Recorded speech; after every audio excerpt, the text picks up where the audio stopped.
Choisissez parmi vous 7 hommes de qui l'on rende un bon témoignage, qui soit plein d'Esprit Saint et de sagesse. Acte 6:3.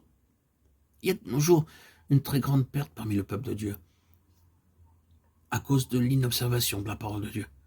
Même les personnes croyant découvrir des anciens par la prière deviennent si négligentes dans cette très importante tâche par le fait de ne pas prier ensemble pour cette question en tant que serviteurs de Dieu et collaborateurs.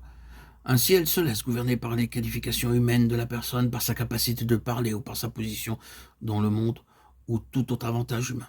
Il en résulte la stérilité et l'enfance spirituelle. Les gens viennent et repartent affamés des réunions.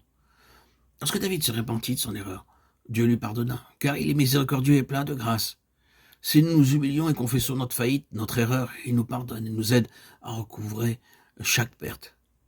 L'arche de Dieu parle du Seigneur Jésus-Christ. Seuls ceux qui sont véritablement nés de nouveau, ceux qui sont appelés par lui, ont le privilège de présenter ses prérogatives et de montrer aux pécheurs le chemin du salut.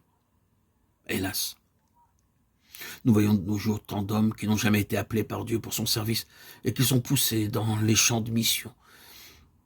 Il en résulte que plus de 65% des missionnaires occidentaux repartent après expiration de leur première période de 5 ans. C'est pathétique. De même, beaucoup de personnes occupent une position importante dans les milieux chrétiens à cause de la richesse ou de leur position sociale, mais n'ont jamais été appelés par Dieu pour ce service, et ils sont par conséquent incapables de gouverner les affaires de l'Église selon la volonté de Dieu. Quelle tristesse, quelle désolation. Nous devons trouver la volonté de Dieu pour le mariage. Il se peut qu'étant donné qu'un jeune homme et une jeune fille s'aiment, peut-être pourront-ils affirmer alors que Dieu désire les unir. Mais ils ne cherchent pas la face de Dieu. Ils refusent de prier avec d'autres qui pourraient les aider par la prière à trouver la volonté de Dieu. C'est pourquoi il y a tant de foyers malheureux. Ils commencent leur vie conjugale avec de grands espoirs, mais aussitôt après, le couple découvre qu'ils ne peuvent continuer à vivre ensemble. Il y a un constant conflit dans la famille et du chagrin dans les cœurs. En toute chose, faites connaître vos besoins à Dieu par des prières, des supplications, avec des actions de grâce. Philippiens 4:6. Parce que nous recherchons le plan de Dieu pour notre ministère, nous n'avons jamais eu à demander de l'argent. Parfois, le besoin était grand, mais nous avons prié ensemble, et parce que c'est l'œuvre du Seigneur. Il est responsable de nos besoins, et il y a toujours pourvu.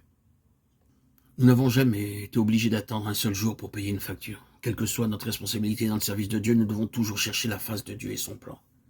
Nous ne devons jamais changer la parole de Dieu en disant que nous vivons à une époque nouvelle, dans des jours différents. La parole de Dieu ne peut jamais changer.